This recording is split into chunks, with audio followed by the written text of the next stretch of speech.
Good evening, everyone. Tonight, we're standing in a slow rain that sounds like soft applause on black umbrellas. The cemetery grass pressed flat by careful shoes. And the sky, the color of a judge's robe moments before a verdict. So before you get too comfortable, take a moment to like this video and subscribe, but only if you truly enjoy what I do here. And in the comments, tell me where you're listening from and what time it is. I like seeing our little constellation of night owls. Now, turn off the lights, maybe let a fan hum in the background. And let's begin tonight's journey together. Evan's name was still damp on the stone when Lila's hand found mine. 12-year-old grip, cold and decisive. The way children sometimes hold on as if they're reminding you that air exists. "Grandma," she said, voice steadier than the weather. "Can I live with you?" The wind lifted a corner of the funeral tent and thought better of it. I looked at her mother Tessa in a dark coat that wore grief like it was on temporary loan.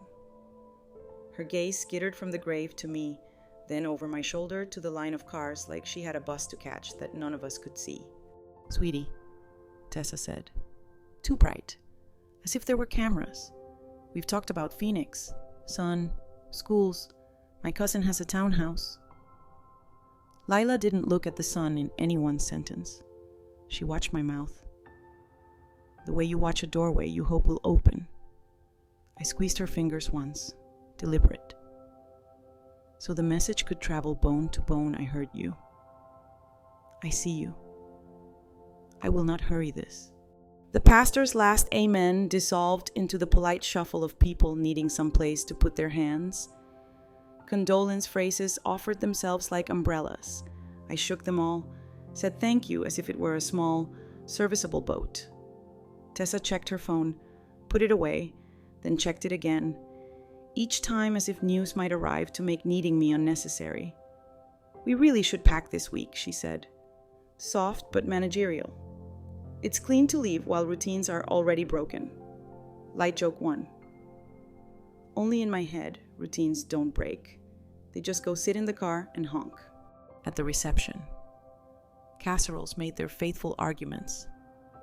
People spoke in hushed paragraphs about Evan, his easy laugh, his stubborn loyalty, the way he could fix a door with 2 screws and a good look. I wanted to sit in a corner and rethread time. Instead, I watched Lila choose a chair near the ficus. Shoelaces knotted wrong, a detail that, for reasons I refused to examine, undid me more than the hymn. She repeated the sentence in a whisper that tried to be casual. "With you. Please." Elder wisdom reflection. When a child asks for shelter, don't evaluate the weather report, hand them the key. Logistics can walk. Love should not wait on paperwork. The forms, the hearings, the meetings with careful professionals, those are the rails we'll lay tomorrow. Tonight. The train is a heartbeat with a backpack. Tessa drifted over with a small plate of fruit and a mouth set to efficient compassion. "Marta," she said, "it's not that you can't help, it's that a new city is a fresh start. Clean slate, better schools, fewer memories." "Sometimes," I said gently, "memories are a kind of scaffolding." She blinked like the word had walked in without an invitation. "You know I loved him," she said. "I do," I replied. Because it was true. Love and competence do not always share bunk beds. Across the room, my friend Alma raised a brow, a semaphore we'd perfected in church basements and school board cafeterias. Translation: not here. Not in front of the potato salad. I nodded. Breathed in for 4, out for 6, the way the hospice nurse taught me when the human voice became too heavy for rooms. There is a safe in my house that looks like an old book. It's heavier than regret and sits behind a row of cookbooks no one borrows. Inside are papers and names I've spent most of my life pretending were flavorings rather than ingredients investments that grew quiet. A line of credit with a bank that owes me favors. The card of a man who knows judges, not because he needs to, but because he insists justice should never show up hungry. I have always been careful with it. Like a matchbook in a child's pocket. Evan joked that I hoarded stamps and secrets. He was half right. After the last visitor kissed the air beside my cheek, I took Lila to my car and we sat there. Two people in a small climate with rain freckles on the windshield. "If you come to my place tonight," I said, "you'll sleep in the room with the quilt your dad hated because it was too cheerful for a Tuesday." Lila let out a sound that was almost a laugh. "He was wrong about Tuesdays," she said. "He was wrong about most textile opinions." We negotiated a tiny smile out of wreckage. Back in the house. The rooms made their old noises like they were trying to be brave. The hum of the fridge. The plumbing's distant throat clearing. The tick, tick, tick of the old clock that refuses to be intimidated by phones. I made tea. The emergency kind you brew when sleep is going to require a chaperone. Lila chose the mug with the chipped handle, her father's favorite. No matter how many half-hearted interventions I staged, she slept immediately in the chair like a well-run battery does when the charger finally fits. Tessa texted at 9:11. "We'll talk in the morning. I'm not the villain. Marta. Phoenix is stable." I typed and erased 3 versions of "I know." I settled on, "We'll talk with counsel present. Lila is with me tonight and safe." The 3 dots appeared, then went out. Silence is a tone. Quirky sidebar in family court. The phrase, "best interest of the child," looks warm, but it's a spine made of factors: home stability, school continuity, mental health. The child's wishes, if they're old enough to have them, in sentences. It is not a vibe. It is a checklist read aloud under fluorescent lights by people with pens that do not shake. The trick is not to perform love, it is to document it. I opened the old book safe and took out a single ivory card. Graham Alder, Family Counsel. He once represented a former student of mine when that student's parents tried to turn visitation into a custody speedrun. Graham knows the difference between advocacy and theater. He answers his phone to say, "Start with nouns." I texted him, "Emergency consult tomorrow." My granddaughter asked to live with me. The mother is relocating. I'm not performing, just protecting. His reply came in a sentence I could set a kettle by 9 a.m., my office. Bring school records. Pediatrician info. Any texts. And you're calm. I sat at the kitchen table and made a list. Because lists are a way to pour order into hours that keep sloshing. Birth certificate. Immunizations. Lila's violin schedule. Camp forms. Evan's emails about parent-teacher nights. Photos of the bedroom I can make hers by sunrise. I wrote in neat block letters so the future could read it. Light joke too, if the judge grades penmanship. I want an A-. At 2:13 a.m., I woke to Lila standing in the doorway. Hair like an exclamation point.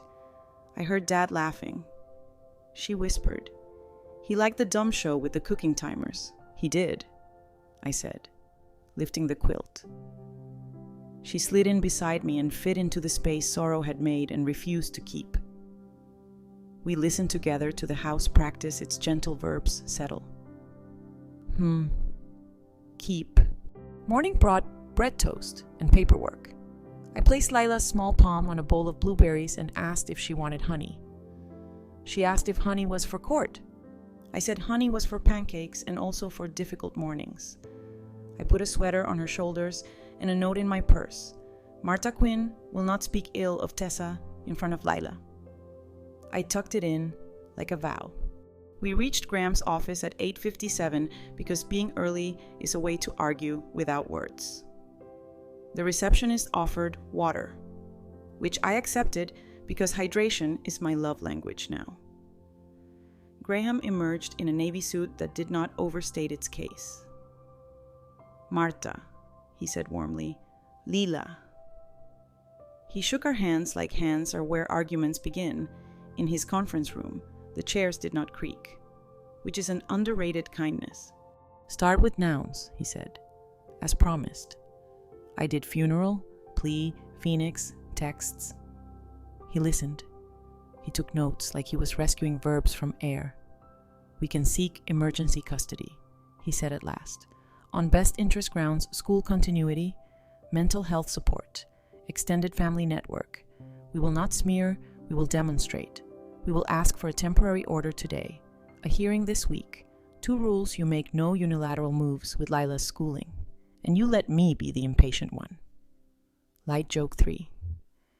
Impatience is heavy. I'm happy to outsource. Academic phrase of the day: status quo ante, the public term for the last stable situation before the dispute. Courts like to maintain it until evidence says otherwise, for us. That means Lila's school, her doctor, the neighborhood where she knows the dog names.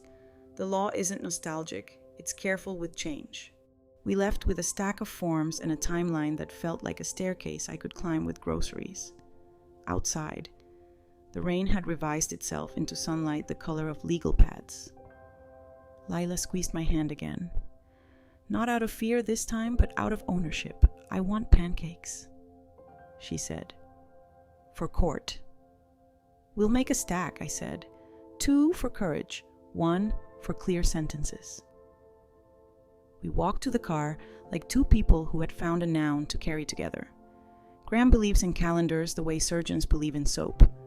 By noon, he'd filed for an emergency order, and by evening, a temp hearing blinked onto Friday like a lighthouse on the court's docket. Until then, he said, we live by procedures, not vibes. He tapped a checklist across the table to me. School letters, pediatric notes, my household plan, references from actual humans who have met my kitchen. We don't argue that you love Lila, he added. We show the rails you've laid for her to ride. Home felt like a quiet staging area. I made pancakes because Lila had issued a breakfast policy and I am a law-abiding grandmother. We ate them for dinner, 2 for courage. 1 for clear sentences syrup, obeying gravity as if it had court tomorrow. Lila worked on homework at the table. Pencil practicing, steady. I assembled a binder with tabs like small, polite doorways, school, health, home, community, calendar. My house responded with its best background noises: kettle purring, clock whispering yes, heater practicing lullabies under the floorboards. At 8, the doorbell offered its small diplomacy. A woman with a county lanyard smiled with professional kindness. I'm Serena, she said, pre-hearing home visit. This is not an ambush, it's a checklist with socks on. I liked her immediately. We walked through the rooms while she asked ordinary questions that felt like a soft audit of love. Where will Lila sleep here? I said, opening the door to the cheerful quilt Evan hated, already remade with Lila's pillow and the stuffed fox that had learned to be brave. Backup childcare. My neighbor Alma and the church homework club, routine breakfast, school walk, violin on Tuesdays, library on Thursdays, bedtime reading that has survived 3 generations and 1 war. Elder wisdom reflection when fear tries to write your script. Handed a chore list. Fear does less damage when it's holding the clipboard.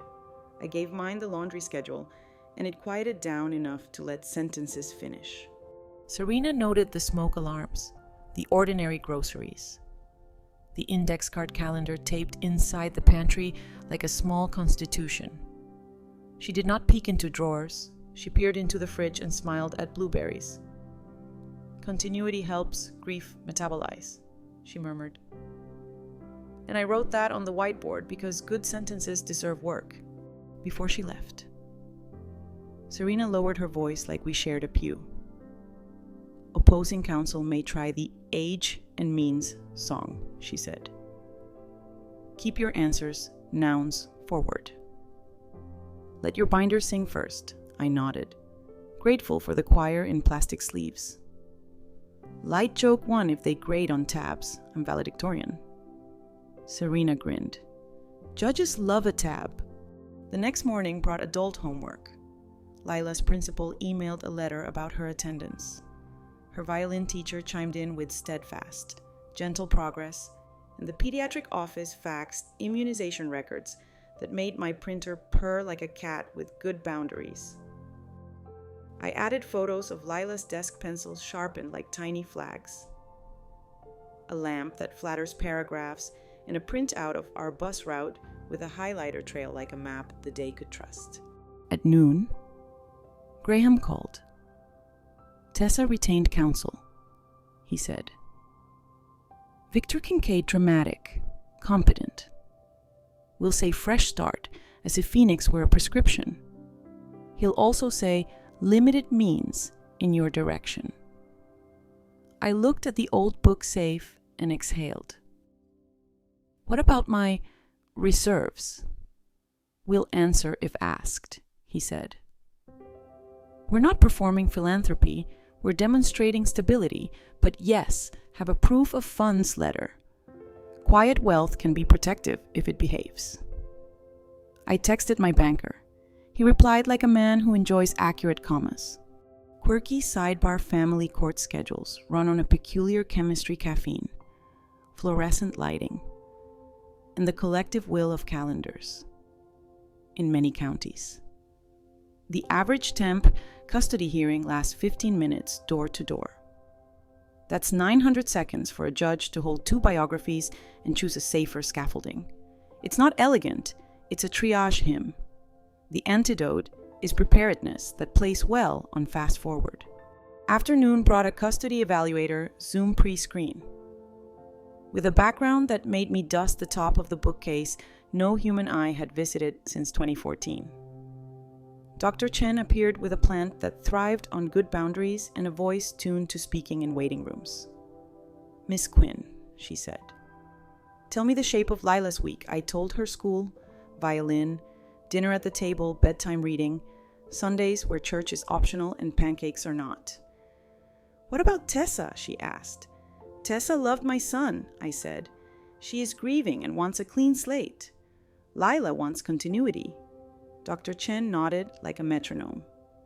"Children often want yesterday's toothbrush," she said. "Court's job is to protect tomorrow's teeth." Light joke, too. Supplied by tired neurons. My floss will testify. Dr. Chen smiled in clinician. That evening, Tessa texted a list of Phoenix Benefits Charter School with robotics, Sun for mood, my cousin's spare room, a therapist who specializes in resilient kids. I typed back, "Lila is resilient and also 12. We'll let the court decide in her best interest. She's safe and in school." 3 dots flickered, faded, returned. "You're buying her love." I looked at the safe. At the empty space where I hide stamps and history, no, I wrote, "I'm buying groceries and time. Love came years ago." Graham prepped me for questions that would land sideways. "Victor may ask about your age," he said. "Answer with verbs, not candles." "I walk Lila to school." "I volunteer on Wednesdays." "I lived with my legs, not my drama." He might ask about money, answer with Rail's budget, insurance, contingency. He might needle Evan's memory. We agreed the courtroom would hear tender nouns and then return to Lila's verbs. Academic phrase of the day, hearsay exception, state of mind. Courts sometimes allow a child's own words not for truth of facts, but to show wishes, fear, intent. If Dr. Chen believes Lila can express a stable preference, the judge will listen not to make her the adult, but to honor her weather report. I practiced my script in the kitchen after Lila slept, reading to the kettle like it was a jury of one. Judge, I can provide stability, same school, close friends, counseling, a home where grief is allowed and homework is supervised. I will foster Lila's relationship with her mother. I will drive, schedule, Zoom, and open holidays like we open windows carefully, together. I am not angry, I am organized. The kettle approved at a low simmer. Thursday slid in wearing rain boots. I let Lila choose the breakfast plate and the hair part and the socks that looked like small declarations. On the way to school, she asked if the judge has children. "Judge Whitaker," I said. "I don't know." She nodded. "Considering. I hope he knows what a violin case looks like in the morning." "Me too," I said. On my phone, a post from Tessa's sister fluttered across a community page coded concerns about stability and Grandma's fixed income, the internet's favorite addict. Alma texted me a screenshot and 3 words: ignore. Bring binder. I turned the phone face down and put both hands on the steering wheel like a very small prayer. At noon, Serena returned for a second pass with the checklist. "You've added hooks," she observed, smiling at the vestibule where Lila's backpack looked like a resident. "Hooks are a language." She sat with Lila for 10 minutes and asked about the week. Lila's answers were not Shakespeare. They were better Tuesday violin, Thursday library, pancakes that don't try too hard. Serena wrote child-centered routine persists as if it belonged in a museum. Light joke 3. Should I send pancakes to Chambers? Serena laughed. Judges prefer exhibits without syrup. We ended the day with lists that felt like lullabies, clothes set out, binder by the door, Lila's note tucked into my purse. "Don't say Phoenix is bad, just say our house is good." I wrote my own card for 3 a.m. because 3 a.m. forgets nouns. You are not performing, you are presenting rails. Answer with verbs: walk, cook, read, schedule, drive. Love is old, the hearing is new. Let old things speak gently. Quirky fact, the little coat of arms on our courthouse seal features a beehive, not for honey, but for industry. The old-fashioned word for we do our work and mind our squares. I decided to put a small jar of honey on the counter anyway, because I can believe 2 sweet things at once. Before bed. The rain edited itself into a hush the roof could keep. Lila slept with the stuffed fox under her arm. Its brave stitch smile pointed toward morning. I stood in the doorway and did the job adults owe sleeping children. I surveyed the perimeter and set the watch. Then I lay down, faced the window, and practiced slow breaths like I was already inside a courtroom where clocks are sober and sentences have jobs. Tomorrow, we'd offer rails. Tonight. The house kept time without needing to be told. Friday put on its fluorescent lights and asked everyone to use indoor voices. Lila wore the blue sweater that makes her look like she could hum a violin scale without touching the bow.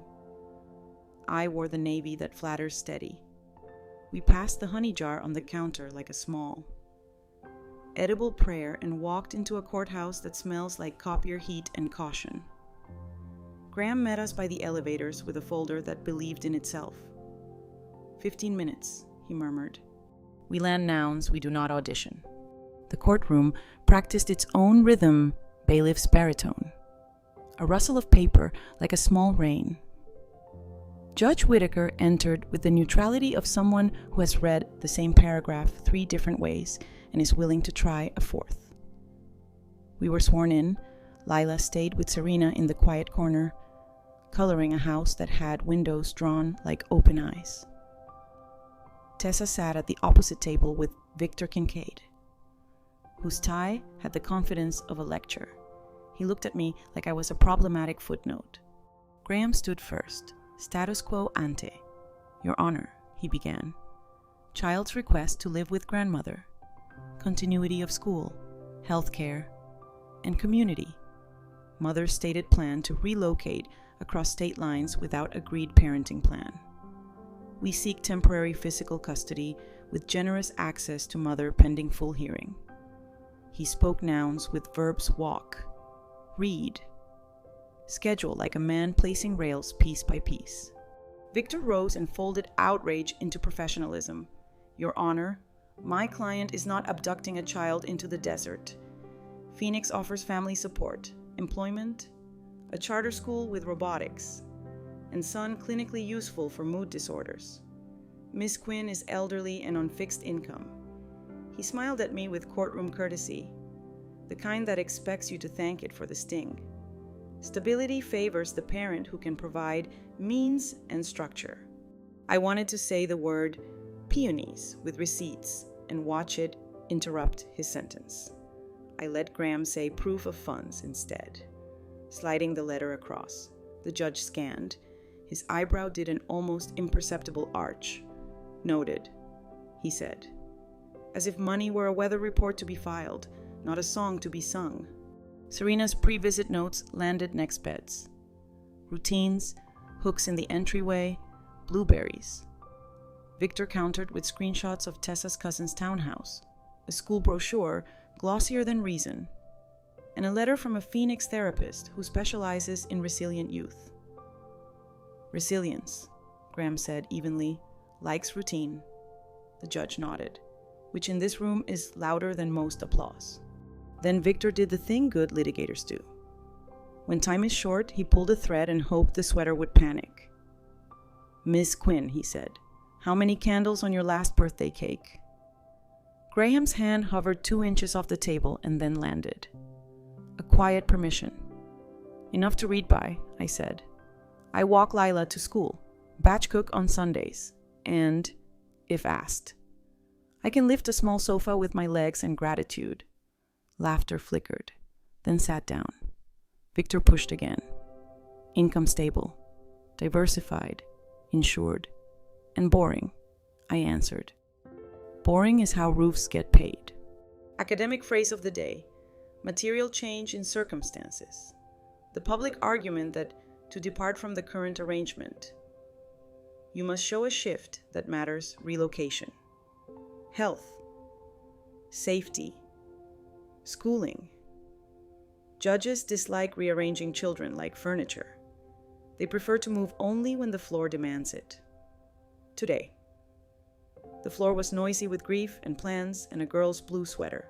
Serena recommended keeping Lila in her school while evaluations proceed. Dr. Chen's telereport suggested Lila could express a consistent preference in age-appropriate terms. Victor pivoted. Your Honor, grandmother is leveraging hidden wealth to purchase affection. The line sat there, sure of itself. Graham didn't blink. Love predates funds, he said. Groceries and counseling have receipts. Tessa spoke then, voice tight with weeks.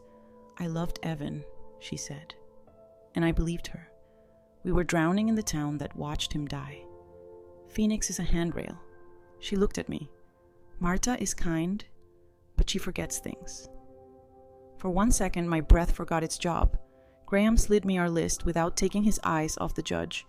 I let my finger trace the verbs walk, read, schedule, drive. I remembered. Light joke 1. Whispered only to my ribs, I should have brought the smoke detector to testify to my memory. The bailiff would not have approved. Judge Whitaker steepled his fingers in that way judges do when they're listening to 3 rooms at once.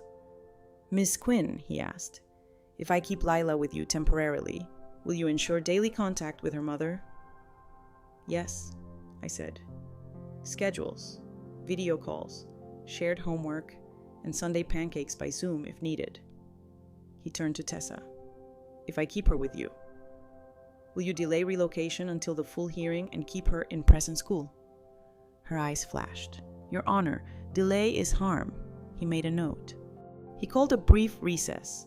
The white noise machine in the corner, which had been practicing Ocean, took on the tone of a kind engine.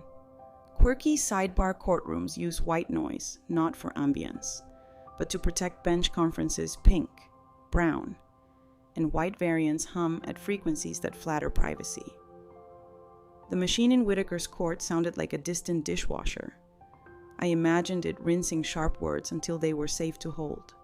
Back on the record, the judge delivered a sentence that felt like a careful bridge. Pending full hearing next week, he said. Lila will remain with her grandmother for school nights. Mother will have afternoon and evening access daily, and all day Saturday. No relocation without order. All parties will meet with Dr. Chen on Tuesday. Daily contact schedule will be filed by 5 p.m. today.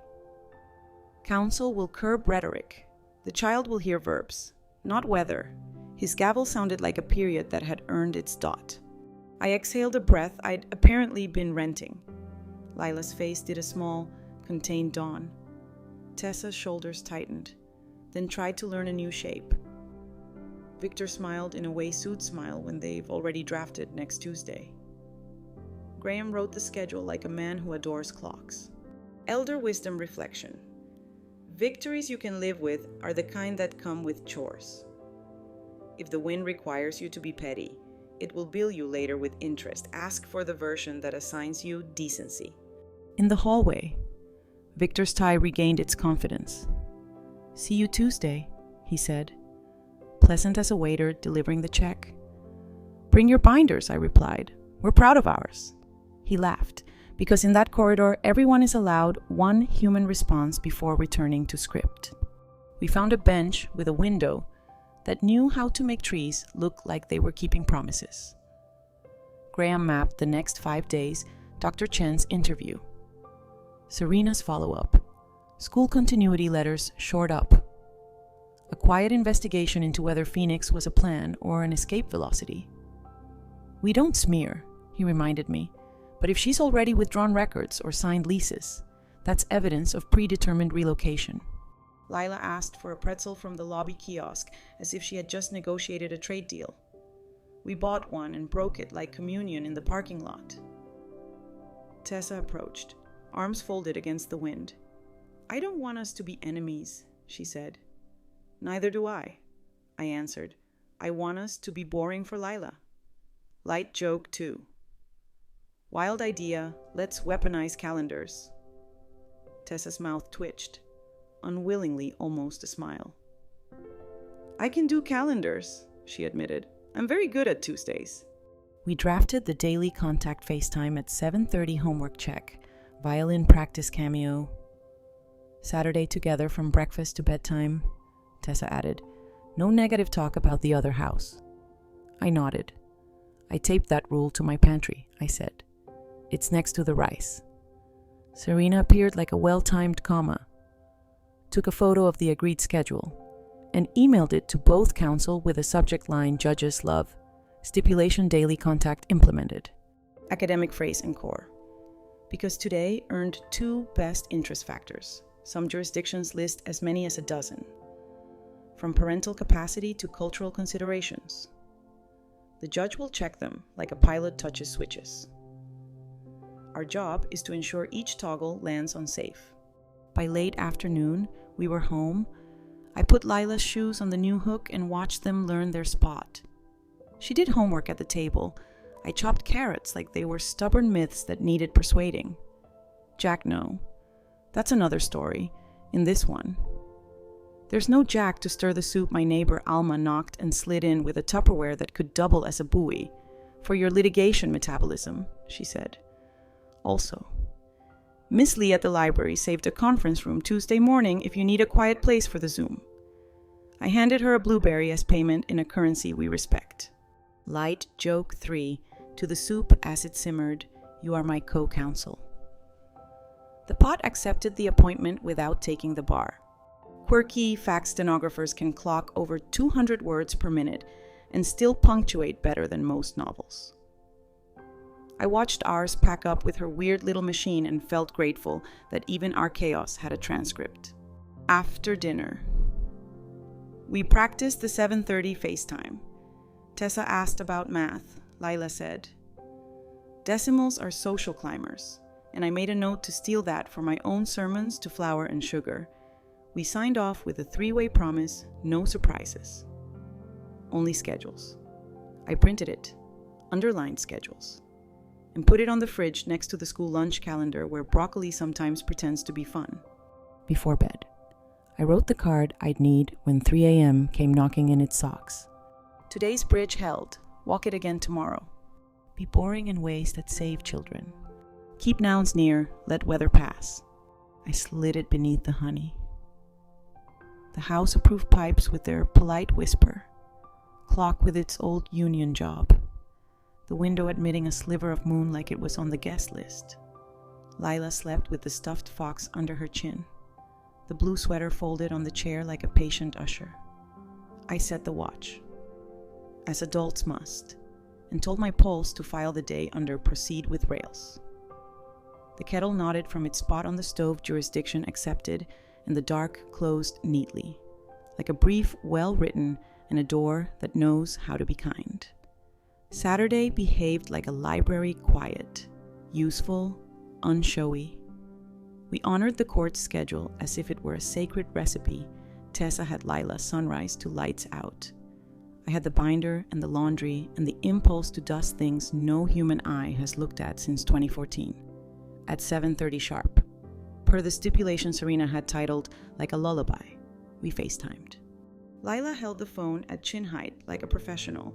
I saw a Phoenix brochure on Tessa's coffee table, glossy and hopeful. "We're making tacos," Lila reported.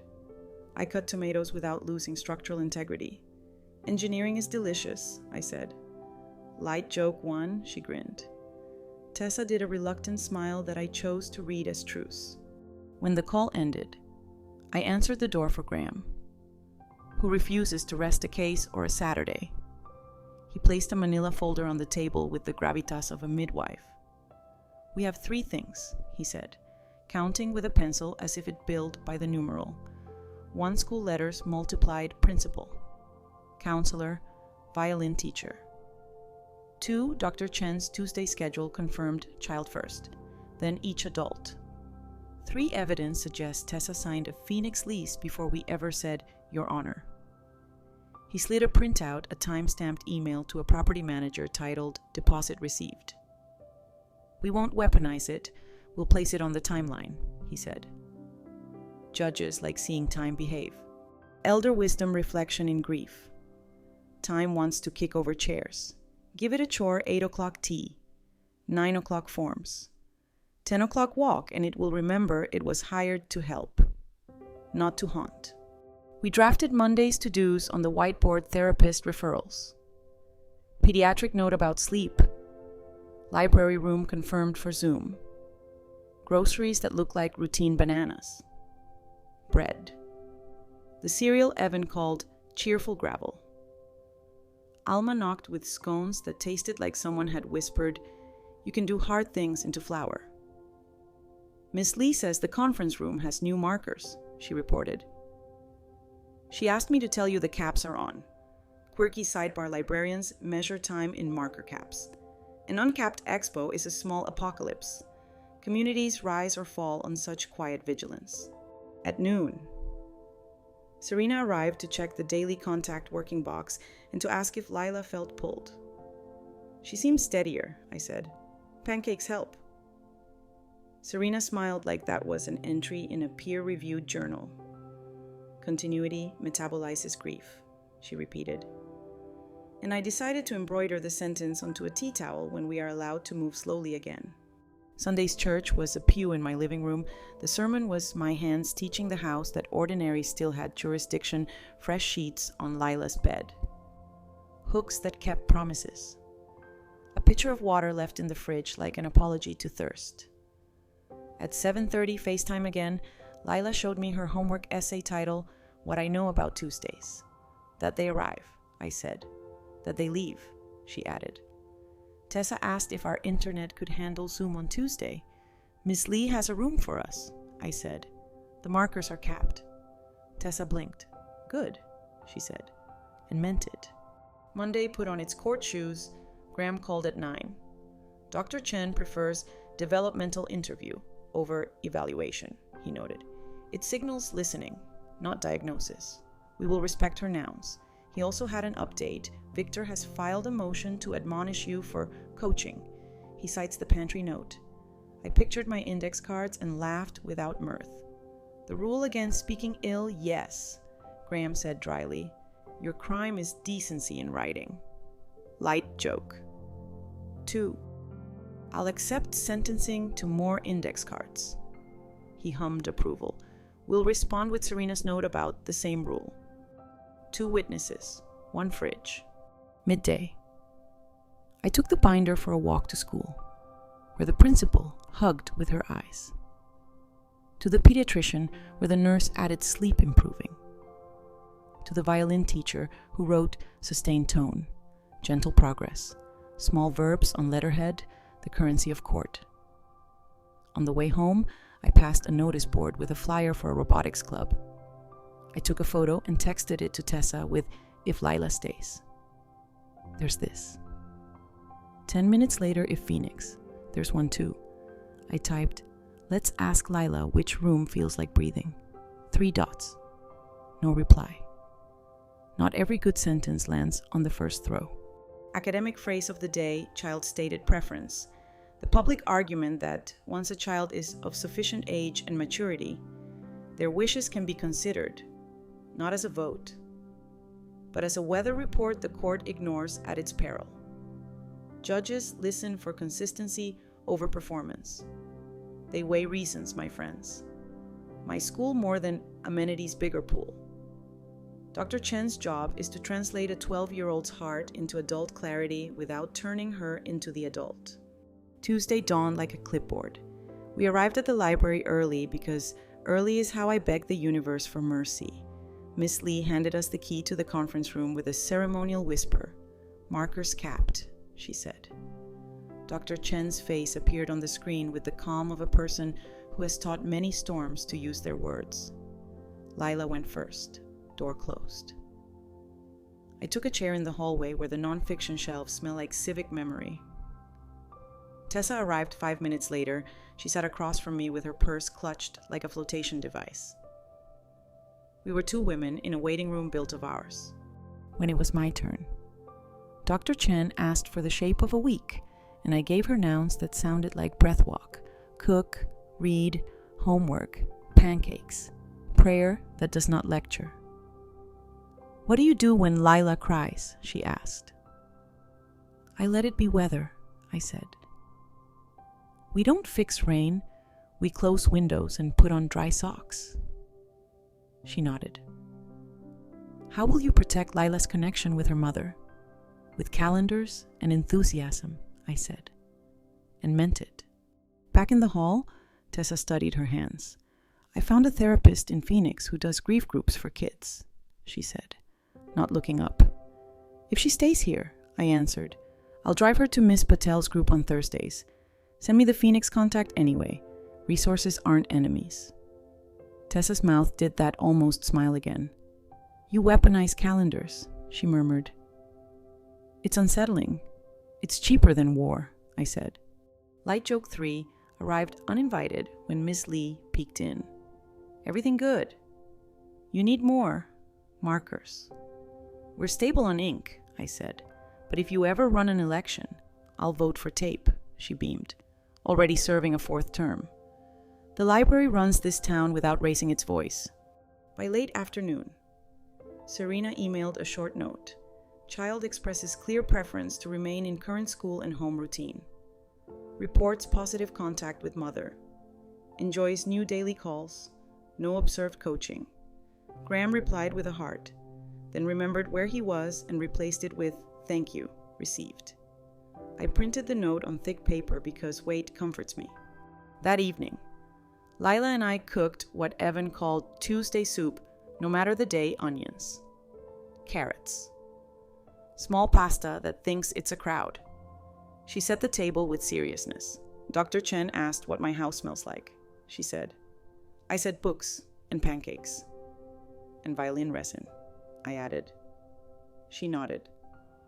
And your lotion that smells like storms at the beach. We ate in the cadence of people who trust the next spoonful will exist. At 7:30, the FaceTime ritual. Tessa asked about the interview. Lila answered like a veteran witness. She asked where my shoes like to live. After the call, Tessa texted me privately. Thank you for not making me the villain. I typed, thank you for not making me the only hero. We left it there. Which felt like adulting in a hallway with better lighting. Before bed, I laid out the navy that flatters steady and the flats that respect linoleum. I tucked Serena's note, Dr. Chen's schedule summary, the school and health letters, and a one-page daily contact logs print out into the binder. On a blue index card, I wrote the 3 sentences that will be my script if nerves decide to do jazz. Lila's best interest is continuity with access school. Doctor, friends, daily calls. I will not relocate her today. I will not alienate her tomorrow. I can fund, schedule, and show up. I can also shut up when grief needs the room. Quirky fact to close the day. The little brass scale on the courthouse seal isn't a promise of perfect balance, historically. It meant merchants used counterweights you could trust. Justice, at its best, is a calibrated table where nobody hides lead in the loaf. Tomorrow, we bring our bread and our weights. We let the judge see us measure. I put the card under the honey jar because sweetness remembers things my brain sometimes drops. The house approved with its gentle choir pipes. Clock. The refrigerator's practical hum. Outside. The street light kept its shift. Inside. The binder lay ready like a quiet instrument tuned to nouns. I turned off the lamp and rehearsed breathing like testimony in for 4, out for 6. Long enough to let the night sign the stipulation that morning will, in fact, arrive. Wednesday's suit hung on the closet door like a calm sentence. I pinned Serena's note behind the binder's front cover, tucked a blue index card into my pocket, 3 lines to read if my nerves decided to speak in jazz, and brewed tea that remembered how to lower the weather inside a rib cage. Lila ate toast in the blue sweater that keeps violins honest. At 7:30, we FaceTimed Tessa for the daily check. Lila reported her math grade like a proud accountant, and Tessa promised a celebratory pancake on Saturday. We closed the call on schedules. Not size our new religion. Graham met us by the courthouse elevators, hair behaving like it had read the local rules. 2 witnesses this morning, he said, unrolling the timeline like a careful rug. Serena for continuity, and the Phoenix social worker for housing suitability. Dr. Chen submits her memo. No cross. Victor will try to make today about capacity and means. We answer with verbs. He put a finger on my binder. Rails, not weather. The bailiff's baritone called the room to order. We inhaled as if the air were onboarding. Victor stood as though the air owed him tuition. Your Honor, he began. This is not a kidnapping disguised as pancakes. This is a mother seeking a fresh start with family support, employment, and a charter school that would be the envy of this county. Phoenix offers structure. Miss Quinn offers sentiment. He didn't look at me when he said sentiment, which felt like a rhetorical courtesy stab without eye contact. He called his first witness the Phoenix social worker. Crisp blouse, precise vowels. A report about Tessa's cousin's townhouse with square footage that sounded like competence. Stable housing, she concluded. Nearby school, counseling resources, extended family babysitting. Graham declined to bruise the witness. He asked 3 questions and let the answer sober up. You have not met the child, correct? You have not observed the child in that environment. You are not testifying as to the child's preference. She agreed to each, like a metronome with manners, still. The room had heard stability, and that word sits well on a judge's bench.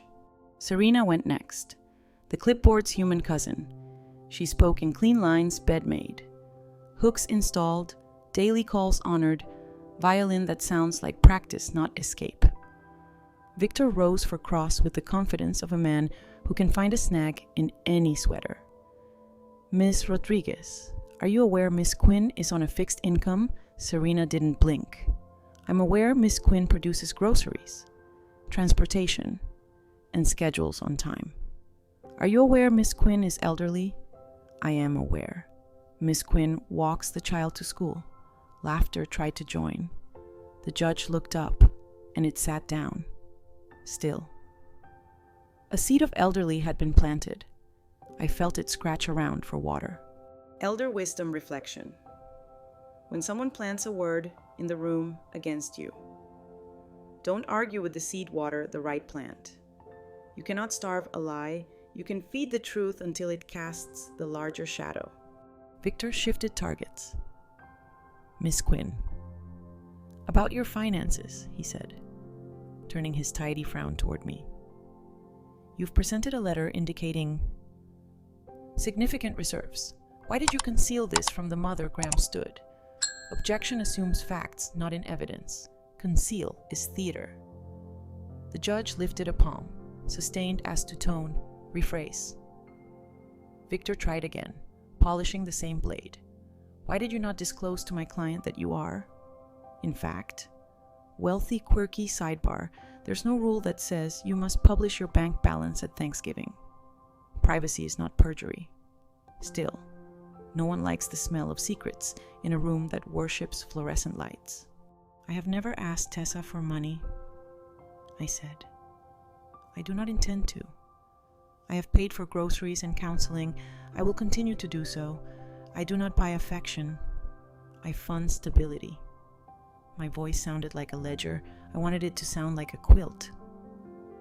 The judge made a note. Paper loves ledgers. Victor pivoted to age again. How old were you when you last parented a 12-year-old? He asked. As if a calendar could testify against soup. I raised a 12-year-old when my knees were younger, I said. And I support one now with better calendars. I walk, cook, drive, and I know the names of the dogs on our street. That last part is not legally relevant. It is civically relevant. Light joke one slipped out. Even the stenographer hid a smile behind her little alien machine. Academic phrase of the day, credibility determination. The public argument that judges don't just weigh documents. They weigh people consistency. Specifics. Alignment with other evidence. It's less about charisma, more about whether your verbs repeat truthfully. The judge looked at me the way a carpenter looks at a beam, not for polish, for load-bearing. Graham called the school counselor by Zoom. The gymnasium echo did nobody favors.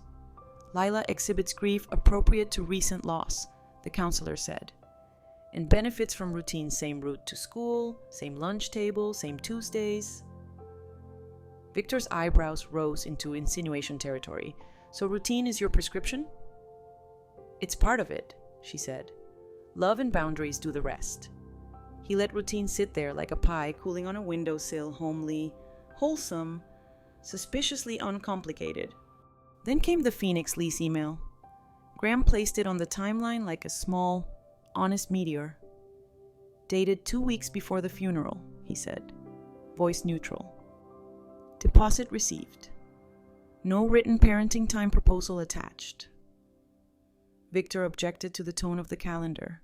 The judge took judicial notice of math. I sipped water like a person grateful for gravity. We broke for 10 minutes. In the hallway. Tessa stood at the window, pretending it was responsible for the view. I didn't plan to steal her, she said. The sentence acidic from too much rehearsing. I plan to live. I want that, I said. I want you alive and employed. And tanning if you like it. I also want a child to keep her Tuesdays, while the adults learn a slower sentence. She made a small sound that had once been a laugh. You weaponize calendars, she said again, softer. Cheaper than war, I repeated. And for one beat, we were two women on a thin bridge built of a child's week. Back in the room, Victor tried a new tone, pity, sharpened to a point. Miss Quinn, he said. Are you lonely? Graham's hand twitched toward the table again, a semaphore between colleagues. I answered like the pantry card had trained me. I'm busy, I said.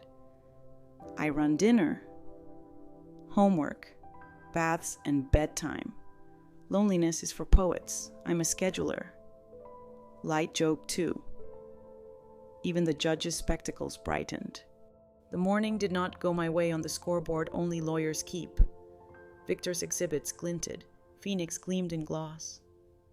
Graham's nouns were steady but unflashy. Serena's checkboxes were respectable, not cinematic. We adjourned to lunch with a sense of close, not one. Graham put a hand on the binder, a benediction in office supply form. We did not lose, he said. We kept the rails visible. We ate soup in the basement cafe that feeds the town its necessary salt. Lila turned a spoon like a compass needle finding north. "Are we okay?" she asked, a scientist diagnosing her own weather. "We are boring," I said. "Boring saves children." She nodded. "Boring is good for Tuesdays. And Thursdays," I said. "And most breakfasts." Light joke 3 arrived like a napkin. She pocketed it. After lunch. Dr. Chen's memo arrived in the court's inbox, concise, humane, unpoetic. Child expresses consistent preference to remain with grandmother for continuity of school and routine while maintaining daily contact with mother. Observed interactions supportive. No evidence of coaching. The judge read it like water reads a shoreline. He thanked the bandwidth, which is how judges thank Zoom. We were almost done when the clerk asked, "Any further matters?" Victor rose with a polite blade. "One more we request the court caution Miss Quinn against leveraging her financial status to influence the court or public opinion." Graham exhaled through his nose. "We request the court caution counsel against implying that groceries are propaganda." The judge held up a palm. "Enough." Quirky fact, the little white noise machine in the corner is called Hush, which feels like branding by a poet who took a job in procurement when it purrs. The room's edges round off when it stops. Every paperclip makes a sound. We set a continued day for Thursday afternoon closing remarks after Dr. Chen's live appearance. The judge's last word was tempered. The gavel sounded like a pencil dot, not a period, a pause. In the hallway. Graham leaned close. "Tomorrow, we lead with the calendar, the lease date. The child's stated preference, the daily calls working. We ask for rails, not a parade. Judges who like rails sleep well." He looked at my face. "You sleep tonight. Your job is verbs." At home. The house received us the way good rooms do, no questions. Just hooks. Lila did homework. I chopped carrots. Alma dropped off a pie as if pies were case law. At 7:30, FaceTime again. Tessa asked Lila to play 8 bars of the piece with too many slurs. Lila obliged with a tone that took the day's edges down. After. Tessa texted, "Thank you for steady. I hate this." I typed back, "Thank you for showing up at 7:30. I hate it too." We left the hate there. Small and supervised. Before bed, I moved the blue index card from my pocket to the dresser and wrote a fresh one for the version of me who wakes at 3 to audit fear. Water the right plant. Rails, not weather. Boring saves children. I slipped it under the honey jar, the house's unofficial seal. Pipes hummed. The clock did its union job. The window admitted the moon on a provisional license. Tomorrow. We would ask the court to keep us on our rails. Tonight. My breath kept time like a stenographer for sleep faithfully. Without adjectives.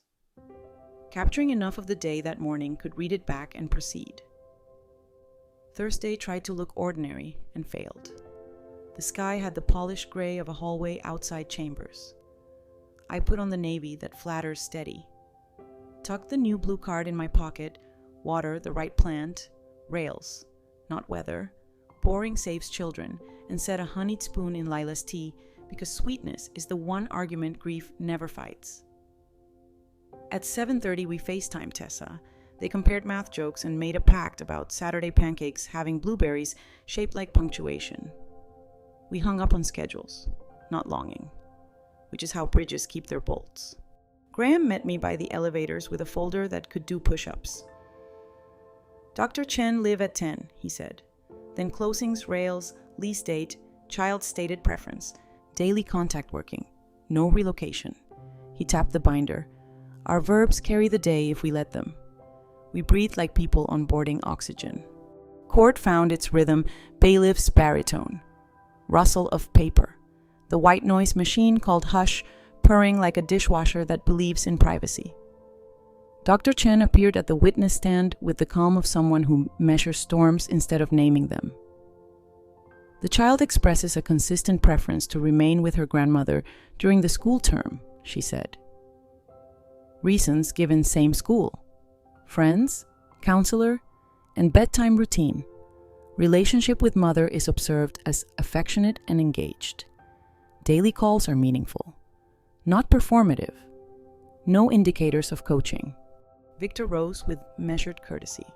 Doctor, could a child this age be influenced by pancakes and permissive routines? Dr. Chen folded her hands. A 12-year-old can be influenced by many things. Consistency across interviews matters more than menu. This child's reasons were not amenities, they were anchors. Graham passed. The judge nodded, the kind of nod that hangs pictures level. Then closings. Graham went first, his voice tuned to noun. Best interest favors continuity with access, he said. The mother's lease dated prior to the funeral suggests a predetermined relocation without a parenting plan. The grandmother's capacity is documented in routines, resources, and cooperation school letters, health notes, daily contact logs. We asked for an order maintaining the status quo ante through the semester, with generous parenting time and a deadline for a consent plan.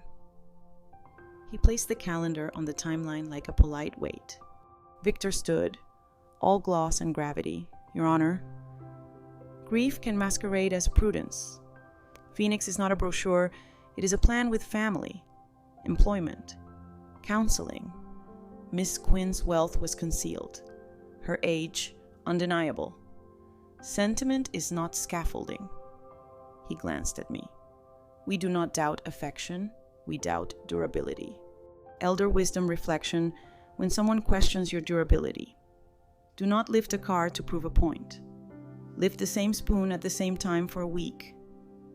Muscle is minutes, not theatrics. The judge leaned back, fingers steepled, eyes on a middle distance where facts go to practice being fair. And then the room took a turn I did not plan. Miss Quinn, he said, voice gentled by curiosity. Step forward, please. I did. Binder held like a hymn book. He paused, reading some private footnote on my face. Years ago, he said, a donor endowed the courthouse child waiting room. The plaque is anonymous. He glanced toward the side door that leads to chambers. I recognize your photograph from a profile our clerk kept for internal records. The room inhaled. I had asked the clerk for secrecy then. She had nodded like trustees do when you pledge without confetti. I had not expected the judge's memory to keep the receipt. Victor recovered first. Your Honor. Relevance. Graham's eyebrow made a lawyerly lowercase careful. The judge motioned for a bench conference. Hush turned the air into honest fog. When they returned, Whitaker looked at me without theater. Miss Quinn, do you intend to leverage philanthropy as argument? No. Your Honor, I said, I intended to avoid it. The room for children was because courtrooms are loud and kids did not audition to be here. He held that, like a level finding plumb. Understood. The court will not consider charitable gifts as weight in the scale, but it will consider conduct patterns, cooperation, provision, history of quiet, boring care. His mouth did something almost like a smile, the kind of boring that saves children. Quirky sidebar courtroom plaques are governed by an entire etiquette, fonts sober. Names orderly, no adverbs. Anonymous gifts get cataloged in back office ledgers so a building remembers who to call when a hinge squeaks. The public never sees the list, the building does. Architecture keeps confidences better than most humans. We resumed, but the air had adjusted by a degree less contest, more calibration. Victor tried one more angle. Your Honor. Does the grandmother's prior anonymity not raise questions of transparency? The judge lifted a palm. Counsel, the court is not a morality play about donors. We are selecting a safer routine for a 12-year-old. Academic phrase of the day, parens, patriae, the public doctrine, that the state serves as protector of those who cannot protect themselves, especially children, in practice. It means the court's client is not mother or grandmother, it is the child's Tuesday. I watched the judge choose Tuesday. He ruled without flourish. Temporary physical custody to Miss Quinn through the end of the school term, he said. Mother to have parenting time daily after school contact, alternating full weekends. Shared holidays by calendar to be filed within 7 days. Both parties to attend family counseling, no relocation without further order. The court expects cooperation verbs, not whether. He tapped his pen once. We will revisit in 90 days with school reports and Dr. Chen's follow-up. The gavel made a sound like a well-placed period. Lila's shoulders dropped half an inch. Serena's pen breathed. Graham's spine regained its architect. Tessa closed her eyes, then opened them with the terrible courage of a mother learning a slower sentence. Victor adjusted his tie as if it could negotiate with time. In the hallway's soft echo, Tessa approached, chin high, eyes human. "I'm not the villain," she said. Not defensive now. More like a woman reporting to herself. "No," I replied. "You're a mother who tried to outrun a map." She nodded. "I'll be here at 7:30, she said. "And Saturday, and I'll help with the counseling." I offered my hand. She took it. We shook on nouns. Graham exhaled a small, private victory. "Rails," he said. "We got rails." Light joke one crept in on instinct. "I'll have the library laminate them." He grinned.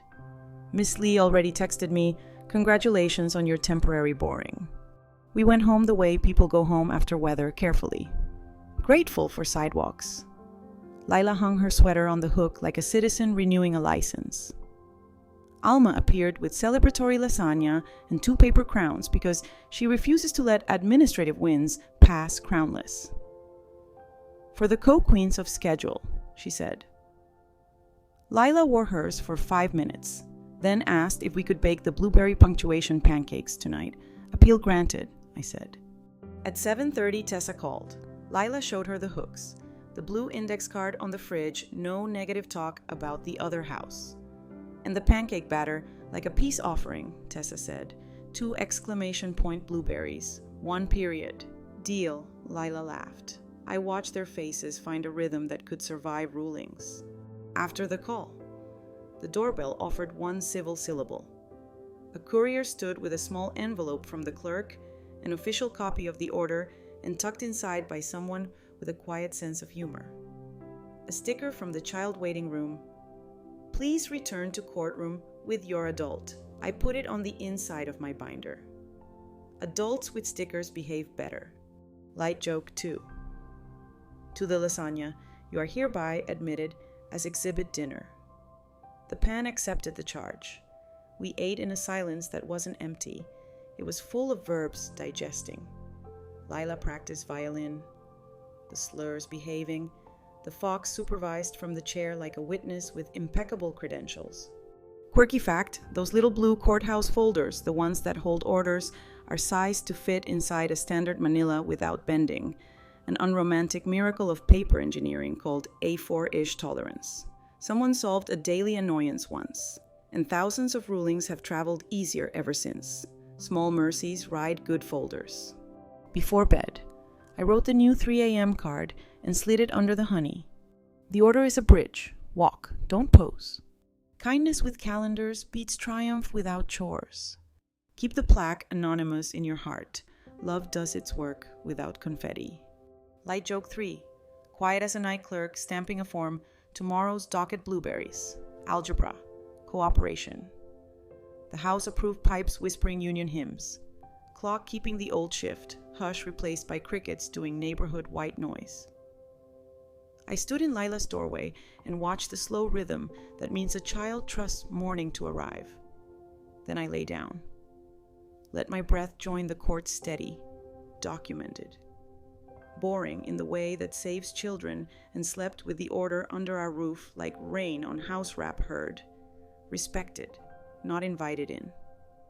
Friday, after the ruling, behaved like a freshly sharpened pencil, quietly confident, ready to make lines.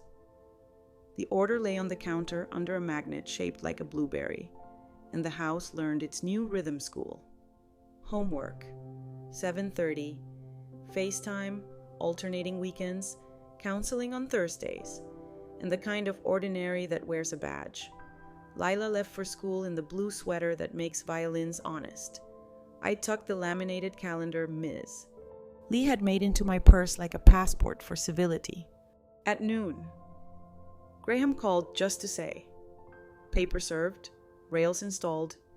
He's the kind of lawyer who leaves a message that sounds like a level-finding plum. I answered with a photo of the magnet and the word proceed. He replied with a gavel emoji and a coffee cup, which in our new dialect translates to be boring, hydrate. Tessa appeared at 3:10 on time, not dramatic, holding a paper bag of library books and a sheet of blueberry stickers for later pancakes. I brought the Space Girls series, she said. No romance, lots of math. Lila took the bag like a ceremony and translated it back into love. We did the exchange the way Serena taught us greetings. Handoff, mention of the schedule, no court words, and watch the door handle survive the moment without being asked to weigh in. Elder wisdom reflection when a rule is new. You don't test its edges with feelings. You teach your feelings to walk the rule like a dog at heel. The leash can be long later. Today, close. Saturday morning, pancakes practiced punctuation. Lila arranged blueberries into a colon and announced she had 2 things to say. 1, I want to keep violin even on Mom's weekends. 2, I don't want to pick a house, I want a week that behaves. Tessa poured syrup like agreement. We can meet in the middle, she said. I'll drive her to the Saturday class. I said thank you like you say it to a bridge you plan to cross often. Quirky sidebar maple syrup is graded by color and taste now golden. Amber, dark, very dark, because too many people mistook shade for superiority. Somewhere, a committee studied breakfast and decided to speak with kindness about nuance.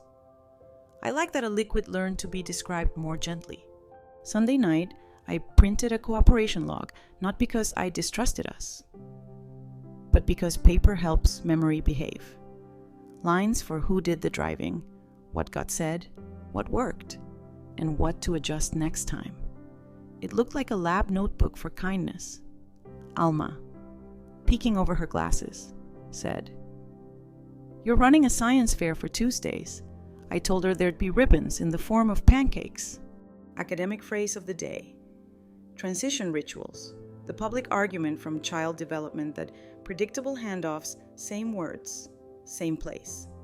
Same small object, reduce stress hormones and improve adjustment in shared custody families. We chose the porch. The phrase "see you at 7:30" and the passing of a coin I keep in my coat, Lila flips it once at the threshold. Heads for mom, tails for grandma. No meaning beyond the flip. A tiny ceremony to teach the body we're all on the same team. On Monday, Miss Patel's grief group met in a room that smelled like crayons and peppermint tea. The chairs were small on purpose. The ceiling kept its voice down.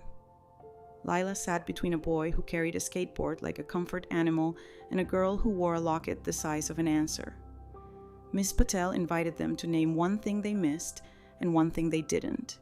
Leela said, "I miss Dad's laugh. I don't miss his habit of turning off the oven light like he was saving us from glow." We smiled into our sleeves. "After group?" Tessa asked. "How do we talk about Phoenix without making it a villain?" Miss Patel answered with the wisdom they don't give degrees for. "Say what each place gives," she said. "Then ask what Lila needs this week. A week is the smallest unit of mercy that still respects math." The Phoenix Lees kept trying to be a character in our conversations, so we gave it a job instead of a throne. Tessa texted the end date and the clause about sublets. I got excited about a fresh start. She wrote, "I can cancel or find someone to take it. I won't move her without the court. I sent back a single blueberry sticker and the word thanks.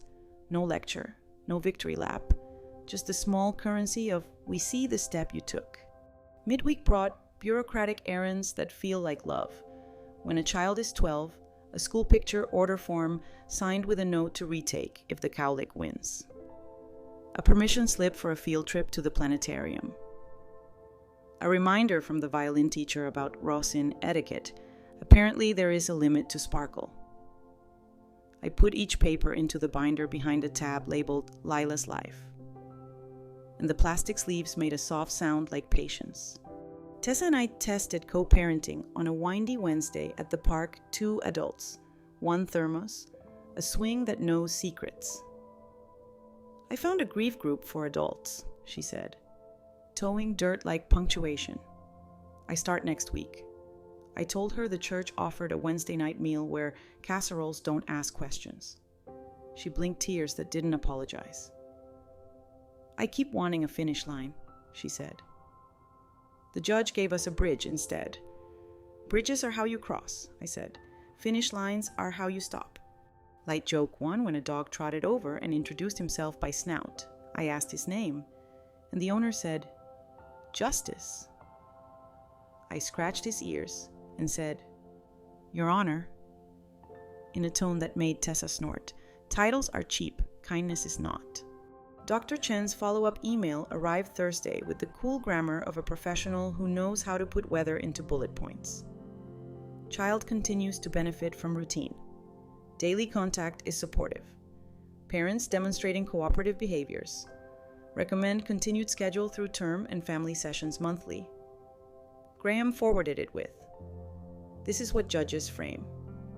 I pictured a wooden frame with the words cooperative behaviors and felt my ribs learn another inch of calm. Elder wisdom reflection. Revise for the kitchen wall, carry grace like you carry your phone, always charged. Sometimes silent, never thrown. Friday. Serena dropped by for a quick welfare check and stayed for tea because social workers deserve chairs. She asked Lila about homework battlefields. Lila replied, Fractions are a border dispute. Serena laughed and wrote math humor intact. Then she checked the hooks, the fridge calendar, the 7:30 habit, and signed off with a smile you can't buy as she left. She tapped the magnet over the order. That's not a trophy, she said. That's a tool. Use it to build boring. I promised we would. Quirky fact, the little white noise machine in Miss Patel's office has 3 modes: river, rain, and fan. Kids choose fan most, she says, because it sounds like a bedroom you can trust. We bought a small fan for Lila's room and set it to whisper. The night exhaled like a co-conspirator on Saturday. We tried something delicate a combined morning, pancakes at my place, soccer at the park with Tessa, violin in the afternoon, and a movie night at Tessa's apartment where the popcorn respects its kernels. The handoffs were almost pretty. At noon, I passed the coin. Lila flipped, tails, and grinned. Grandma coin, she said, pocketing it for luck. Tessa gave me a look that translated to next time, heads. The next time line is hope in the simplest tense. Light joke 2 arrived when Lila practiced at Tessa's and the upstairs neighbor knocked gently to ask if the concerto could rehearse during daylight. Tessa smiled, promised, and texted me, We have our first joint complaint, civilization. I replied with a gavel emoji and a treble clef. Co-parenting is at least 10% emojis. Sunday evening. Lila and I sat on the steps with mugs of mint tea that smelled like sleep's commute. She said, I told Dr. Chen my house smells like books and pancakes and Mom smells like laundry and salsa. She said both smell like life. I said, Your judge will like that sentence. Lila rolled her eyes in fluent 12. Grown-ups don't grade smell, she said. They grade calendars. Correct. Academic encore because the week earned 2 compliance culture. The public argument that people keep rules not just because of penalties, but because the group expects it. We are building ours out of 7:30 calls, coin flips, blueberry magnets, and a fan set tonight. The penalty for breaking it is the look on a child's face when adults choose weather over rails. I'd rather pay with pancakes. Light joke 3. Whispered to the binder as I slid in a new school flyer, "You are the world's heaviest scrapbook." The binder sighed in plastic, proud. Before bed, I wrote the 3 a.m. card and anchored it under the honey. Bridges, not finish lines. Teach the body a week it can trust. Love is old, calendars are new.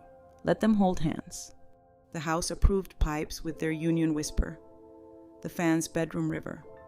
The clock doing its job without needing applause. Lila slept with the fox under her arm and the coin under her pillow because rituals travel in pockets. I stood in the doorway and did the one job adults owe sleeping children: watch the door. Honor the chart. Keep the night from making decisions.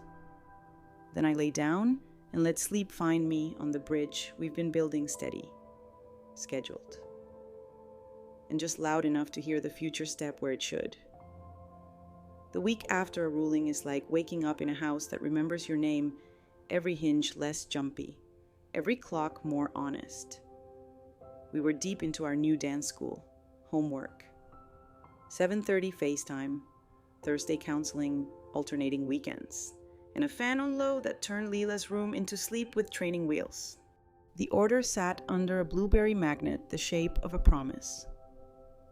And I could feel my breath changing tense from future perfect we will have held to simple present we hold. Miss Patel's group sent home a drawing prompt: sketch the 2 houses that love you. Lila drew ours with a book for a roof and Tessa's with a salsa jar in the window. Accurate, I said, and taped them on the fridge like a treaty written in crayons. At 7:30, Tessa admired both. I can almost hear the fan, she said. You can borrow the white noise app, I offered. It does a good imitation of bedtime. Light joke 1. We all smiled and the square gridway screens allow.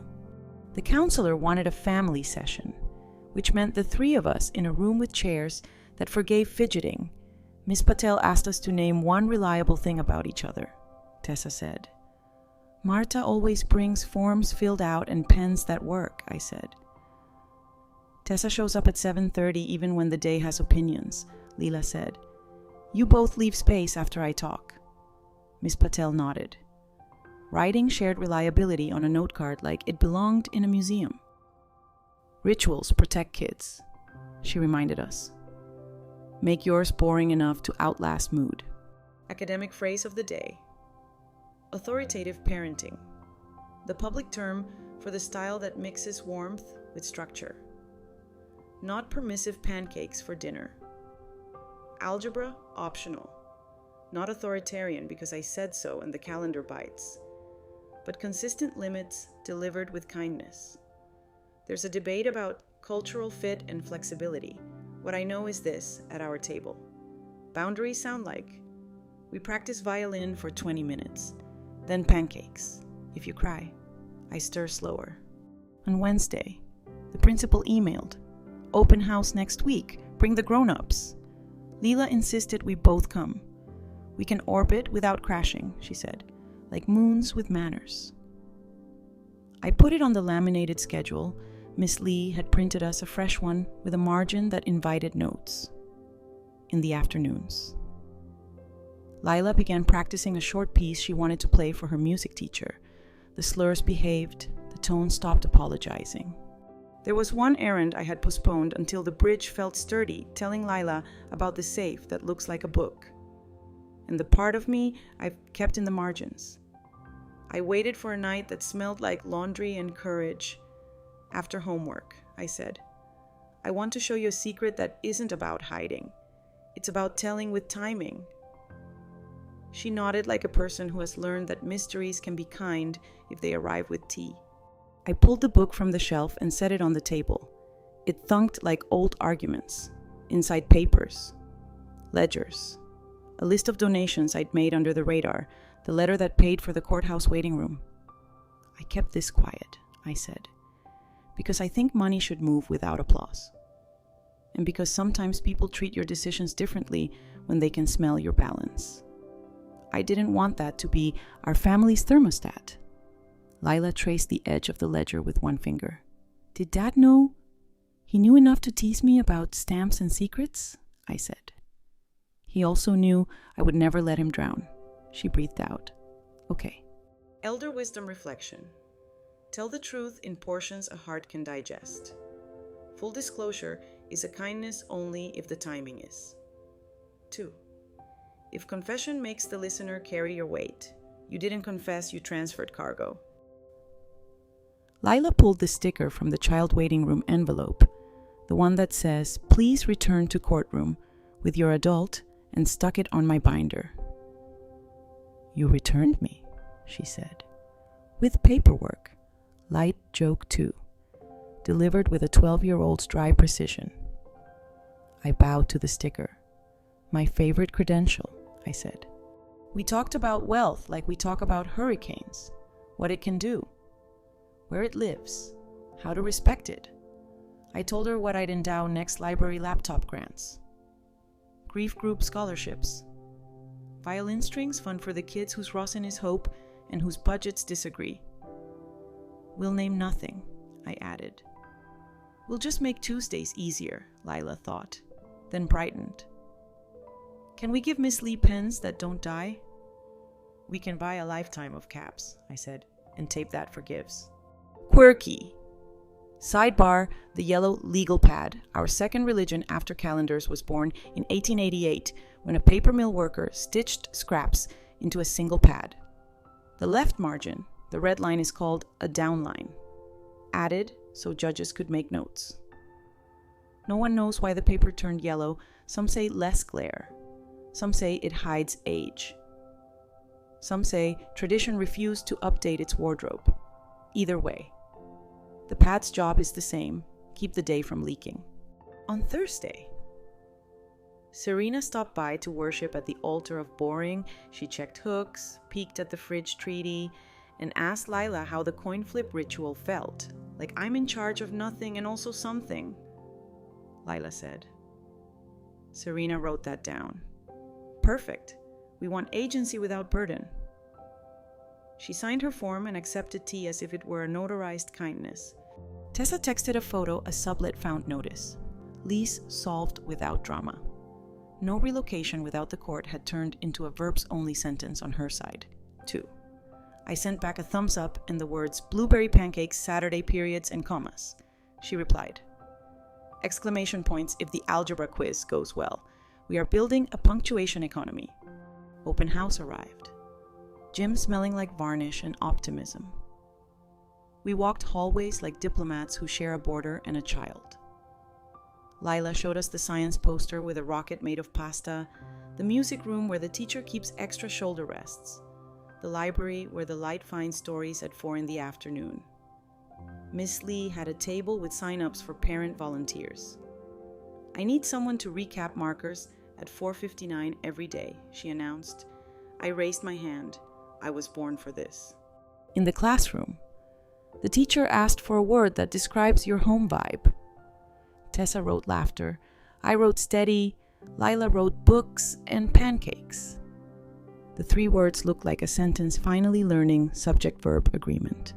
A small wobble arrived Friday. Victor filed a motion asking for a warning against public narrative, citing an online post where someone praised the anonymous donor who funded the waiting room. Graham squeezed the bridge of his nose and said, "We'll reply with one sentence. No party has made public statements. Community chatter is not evidence. Also, please don't read comments." I pictured the internet as a hallway where echoes are unemployed. We'll stay in rooms with doors, I promised. We celebrated our first truly uneventful weekend, like a holiday with no name. Pancakes, soccer, violin, movie handoffs that looked like choreography practiced by neighbors. At the park, Tessa and I shared a bench. I applied for a job at the health clinic, she said. They asked for my availability on Thursdays. I told them after counseling. Thank you, I said, for protecting the boring. She nodded. I don't want to like this, she admitted. I want to be done. But the bridge is working. Bridges are what finished feels like, just slower, I said. Light joke 3. Volunteered Justice, the dog, bounded up with a stick too ambitious for his mouth. Case dismissed, I said, helping him adjust his grip. He trotted off. Administrator of Sticks. Sunday night. Lila practiced the piece she'll play for open house reprise. Miss Patel's word for doing a thing again until the nervous system believes it. The slurs said yes. The tone said, I will not apologize for my volume. After 7:30 FaceTime. I wrote next week's card for 3 a.m., just in case the old parasite came sniffing. Wealth is a tool, not a language. Speak love. Spend quietly. Authoritative is warm plus firm. Let calendars carry the weight. Rituals are rails coin. Call, fan, pancakes ride them.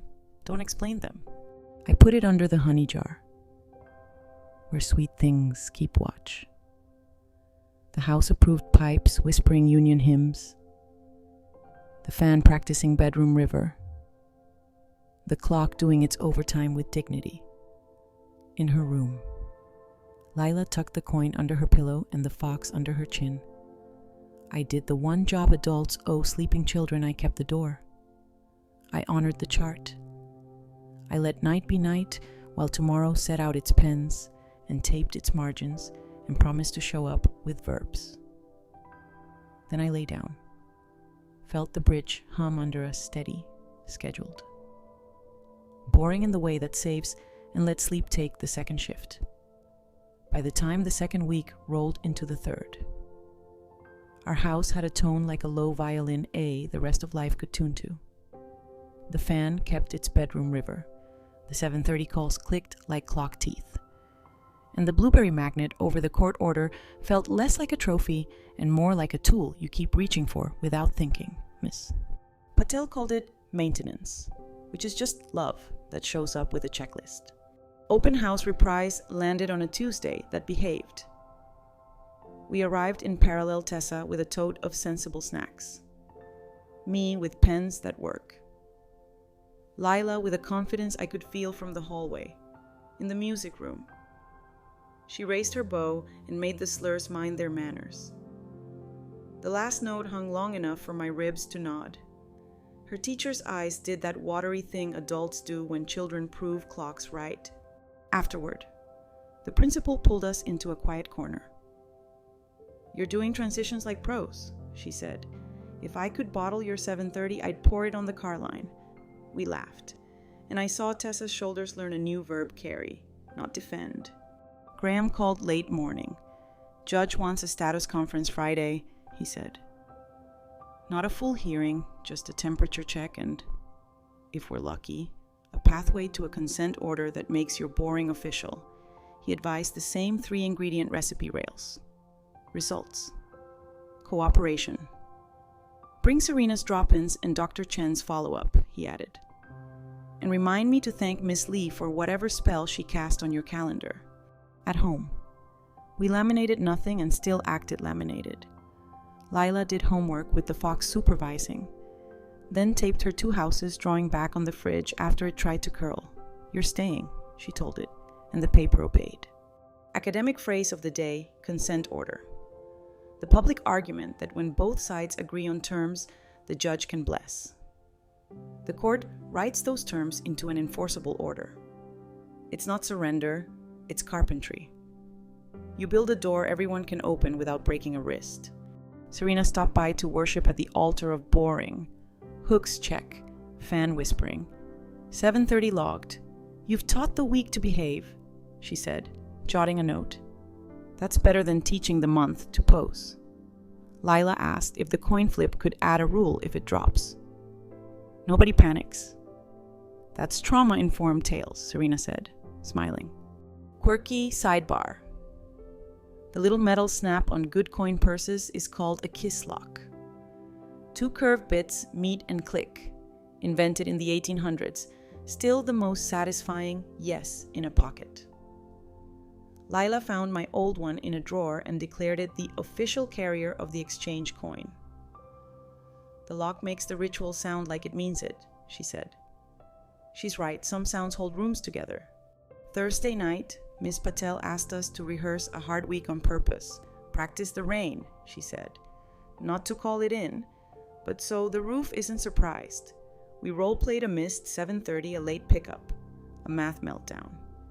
Tessa and I took turns being the person whose patience ran out first. Lila watched us choose our tones like tools.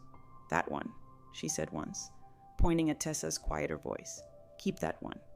Elder wisdom reflection. Practice your apology while you're calm. The sentence fits better when you need to wear it in a hurry. Friday's status conference smelled like copier heat and resolution. Graham met us at the elevator with a folder that stood up straight. We're asking for a consent order through summer, he said. School year continuity with you, alternating weekends and daily calls, joint counseling, and a summer plan that gives Mom a real season without tearing the roots. He glanced at Tessa.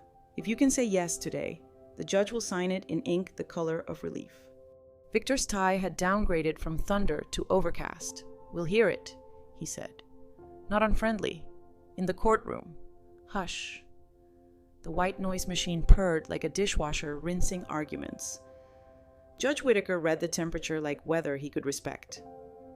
Reports show cooperation, he said. Daily contact functioning. Child stable. School engaged. Counseling ongoing. He peered over his glasses. What do you all propose to keep this boring? Graham laid it out like a calm recipe school year physical custody with me. Daily contact 7:30 alternating full weekends.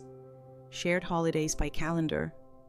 Monthly family sessions with Miss Patel. No relocation. And a summer that gave Lila 6 weeks with Tessa. Broken into 2 chunks with a home week in the middle for violin and friends. Victor adjusted a clause here, a comma there, like a man who understands that commas save lives. Tessa spoke once, steady. I want the summer weeks to include a grief group in Phoenix, she said. I'll enroll us both. The judge nodded. Good. Mutual aid is a habit. He turned to me. Grandmother. Yes, I said. All of it. We took 5 in the hallway to let the order print.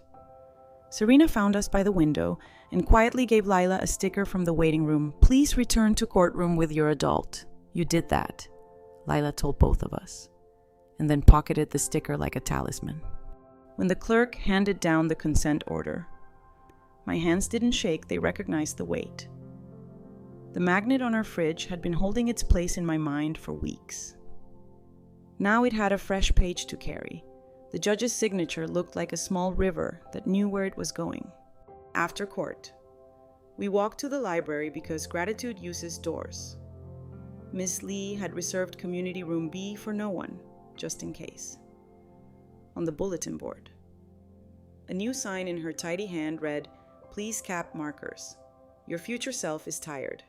I wrote underneath. Today our future selves are less tired than yesterday. Someone added a tiny heart and then, probably remembering this was a library, made it a very neat heart. We celebrated not with confetti, but with errands that sounded like mercy ink for the printer, new rosin, a fresh page protector for Serena's latest note, and a kitchen timer shaped like a lemon because Lila said our pancakes deserved a mascot at the park.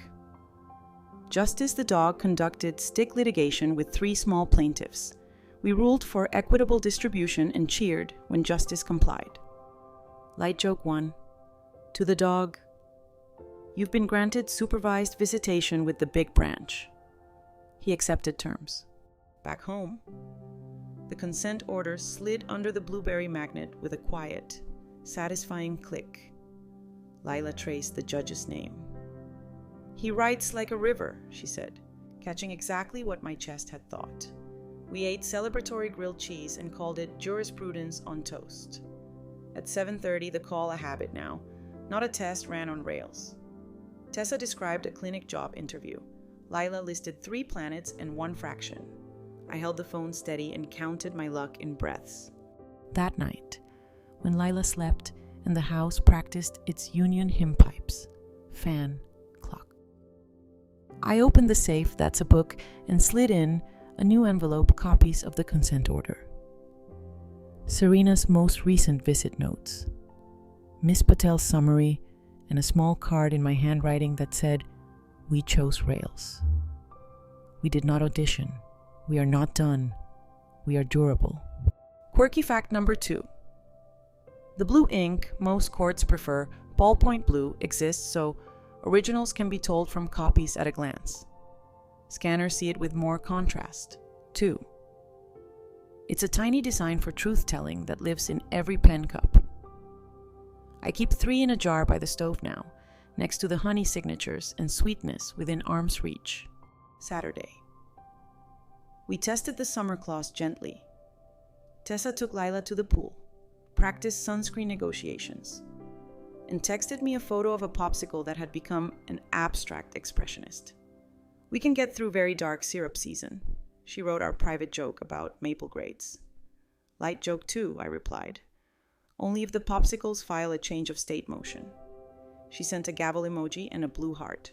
Sunday evening. Miss Patel ran a what-if drill. What if a work shift collides with a violin recital? We treated it like an algebra problem with empathy instead of X's. Swap weekends. "Keep 7:30, write it down," Tessa said before I could. Lila, who had been pretending not to listen, announced, "My house smells like books and pancakes, and Mom smells like laundry and salsa, and both smell like us." We did not cry. We practiced breathing like adults who trust calendars. Light joke 3. Whispered to the consent order as I slid it into the binder. "You're not a happy ending. You're a maintenance manual." It felt correct. Manuals don't promise. They teach you where the screws go and what to do if the hinge squeaks. Before sleep, I wrote the 3 a.m. card and anchored it under the honey. "Consent is carpentry. Build the door so a child can open it." Practice rain, roofs, learn by rehearsal. Keep the week boring and the love old. The house approved with its steady choir. In her room.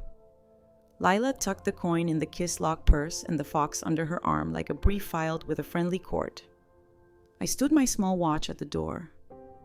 The way adults do when they've promised a judge and a child and themselves to keep the night from making decisions. Then I turned off the lamp, let the fan write its river, and fell asleep to the quiet click of rails holding where we laid them blue ink, blueberries, and the grammar of ordinary carrying us forward. 90 days is a season that teaches the body what boring feels like when it's doing holy work. We had worn grooves into the week school, homework, 7:30 calls, Thursday counseling, alternating weekends, coin flip with a kiss lock click, a fan river at night, and the blueberry magnet held the consent order like a patient thumb. The judge had set today as our review. I set out blue pens and tea like I was inviting calm to testify. Morning began with a violin run-through. Lila's slurs behaved like commas that respect their claws. "Today," she said. "I'll play for Judge Whitaker in my mind so my bow doesn't get chatty." I kissed her hairline, the spot where courage plugs into the skull. Tessa texted a photo of sunscreen and a swim cap laid out. Military Neat Phoenix Grief Group had become her Thursday ritual, and she wore it like a person who learned that healing keeps office hours. In chambers. Graham unfolded our quarter like a map that had remembered to grow edges. "We offer results," he murmured. Serena's drop-ins. Miss Patel's memo. School attendance and grades. Daily contact logs. We asked the court to convert temporary to consent order through the school year and to bless the summer plan. Rails, not weather. Victor, tie at half thunder, half overcast, nodded. "My client asks that the summer chunks be contiguous," he said. "Unless orchestra camp requires a mid-season home week." Tessa squeezed the strap of her bag and found a steady voice. "I want a season that teaches us both endurance," she said. "But I won't make her miss her music." The courtroom smelled like copier heat and patience. Judge Whitaker's glasses did their quiet arithmetic. "Reports," he asked. Serena spoke first, hooks holding, fan humming. 7:30 practice to muscle memory, coin ritual creating agency without burden. No missed school days. 2 minor hiccups solved by text within 8 minutes. Miss Patel's memo, measurable calm, cooperative behaviors. Family system exhibits authoritative style, warm and firm. The principal's letter attendance perfect. A social studies project on bridges that earned an exclamation point in the margin. Academic phrase of the day. Durability of arrangement, the public argument that courts favor schedules that prove themselves over time. The longer a routine protects a child, the more persuasive it becomes. Its precedent written in calendars. Judges don't romanticize, they measure. Victor rose with a courteous blade. "Your Honor, we appreciate the rails," he said, surprising nobody more than himself. "We ask only that summer not be chopped into so many pieces that the child never unpacks a swimsuit." Graham countered with an algebra of compromise: 4 weeks with Tessa, 2 with me. A home week in the middle for orchestra camp. 2 7:30s per day during the long stretches. And a sworn promise that no one would weaponize time zones. Tessa lifted her chin. "I'll enroll in a Phoenix grief group with a schedule that respects our Thursdays here," she added. "We will practice rain in both cities." Elder wisdom reflection. The apology you can live with is not flowers after a fight, it's a calendar before the next storm. Forgiveness is built in pencil first, pen later. The judge tapped his pen once. That small river signature warming up. "I am persuaded," he said. Consent order extended through the school year. Summer per council's compromise, 4 weeks with mother, 2 with grandmother. Home week for orchestra camp. Daily video contact at 7:30 wherever the child is. Continued counseling monthly. No relocation without further order. Parties to maintain cooperation verbs, not weather. He smiled, not wide, just enough to move air. And as an aside, the court appreciates the coin flip ritual. Agency without burden is good medicine. Quirky sidebar. Some judges keep a private shelf of objects children have left behind. Hairbands. A tiny dinosaur. A coin purse with a kiss lock. Clerks call it lost and kind. Items get returned by mail with a note in a font that looks like sincerity. I once funded the stamps. Anonymously. Now I imagined our kiss lock purse sitting on that shelf and felt the courtroom grow a little more human. We left with a fresh blue ink order and the sudden quiet that follows a drumline exiting a parade. In the hallway, Victor actually shook my hand. "You built something," he said. Professional respect showing through his suit like a t-shirt. Not flashy, durable. Graham nodded. Consent is carpentry. Serena, walking by with her clipboard, tapped our document like a nurse checking a pulse she likes. "Boring looks good on you," she said. "Keep it." We celebrated with errands that taste like durability printer ink again. Shoulder rest Rawson. 2 new page protectors. A bag of dried blueberries because Lila says gummy smiles are a sign of jurisprudence. At the library. Miss Lee had prepped Community Room B with working markers. She slid a laminated sign toward me. "Please, cap markers, your future self is tired." Beneath it, she'd written, in smaller print, "Today, we are less tired." I stuck a gold star by that line because librarians deserve confetti that doesn't crinkle. At home, Lila taped the new order beside the old under the blueberry magnet. "Layer cake of boring," she announced. Tessa came by at 3:10 on the minute with a bag of math workbooks and a jar of salsa that admitted it was medium. "We should draft a sick day clause," she said. "If she wakes up with a fever on my morning, I'll do drop-off at your door with soup and an extra hour of cartoons." "And I'll do the same," I said. We wrote it on a blue card and taped it near the fan switch where important ideas live. Light joke 1, I told the fan it had been promoted to Director of Night Quiet. It hummed like a bureaucrat who just got a better title and the same job. Saturday marked our first long summer handoff rehearsal sunscreen. Suitcase. Stuffed fox in a zip pouch. Kisslock coin in Lila's pocket. On the porch. We passed the coin. Lila flipped, heads, and saluted Tessa. Your jurisdiction, she said. See you at 7:30. Tessa grinned. Not triumphant, just present. 7:30 like breath, she said. 2 calls on travel days. We hugged long enough to register, but not to bruise. That afternoon, I did the thing adults do when kids are away laundry that smells like loyalty. A pantry check. A neighborly chat with Alma about whose turn it is to recap Miss Lee's markers hours. Then the house did its half of the ritual held quiet. Kept the river fan running for a room that would be empty for 4 weeks, but not unkept. At 7:30, the FaceTime happened from a Phoenix porch with a sky that practices extremes. Lila reported grief group on Tuesday, pool on Wednesday, pancakes migrated to Saturday, mom's burner is left-handed. Light joke 2. Tell the burner to file a change of state motion. Tessa groaned. Please save the jurisprudence puns for Miss Lee's bulletin board. Midway through summer. The home week for orchestra camp arrived like a steady drum. Lila walked into the kitchen and inhaled books and pancakes like a citizen at customs. Smells like verbs, she said. We tuned the violin. The fox took up witness duty. The Kisslock coin sat on the counter like a signed stipulation. At camp's end. Tessa came early to sit through the concert. We clapped in stereo.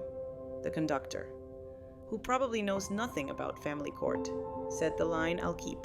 We rehearse rain so the roof isn't surprised. On the last night before Lila flew back for the final Phoenix week. We held a small ceremony that involved pancakes shaped like punctuation. A blue index card with 3 sentences written in our best penmanship, and a jar of honey that keeps our house in good standing. Lila read the card aloud. 1, we keep 7:30.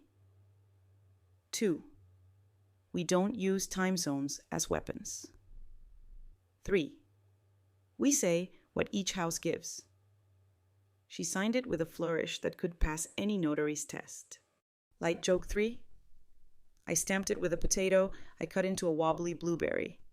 It bled into the paper like a court that believes in produce. Lila laughed so hard she forgot to be 12. On the review date's evening, after the judge's pen had turned our temporary into something that could survive school year wins. We took the consent order down, slid it into a fresh sleeve, and tucked a copy into the safe that's a book. I added a sticky note, we choose rails. We return each other to courtrooms with our adults. We are boring in ways that save. Quirky fact number 2, blue tape. The painter's kind we use for notes uses a gentler adhesive formulated to release without residue. The patent reads like a lullaby for walls strong enough for now, kind enough for later. I want to live like that firm today, forgiving tomorrow. Before bed, I wrote the final 3 a.m. card for this season and slid it beneath the honey. Consent is not confetti, it's policy for love. Durability is a verb, show up, same time, same tone. Practice rain, roofs remember. The house approved pipes in union. Fan river steady, clock honest, in her room. The fox lay on the pillow like a duly sworn officer awaiting the child's return. I stood the watch. Adults owe sleeping houses keep the night from making decisions. Keep the door kind. Then I let sleep stamp the timestamp on this quarter. We built a bridge. We laminated the rails. We taught our breaths to keep 7:30 like a vow. When morning arrives, it will do so by calendar and kindness, which is to say, on time. Now the rooms carry their quiet like a practiced instrument. The fan writes its low river across the ceiling. The blueberry magnet holds the order as if it were simply a recipe taped above the stove. and the kitchen smells like a peaceable treaty between flour and patience. We walk from a graveside plea to a courtroom where verbs were asked to behave, and then to a hallway where women learn to pass a child's week back and forth without shredding the paper it is written on. Judges spoke in schedules.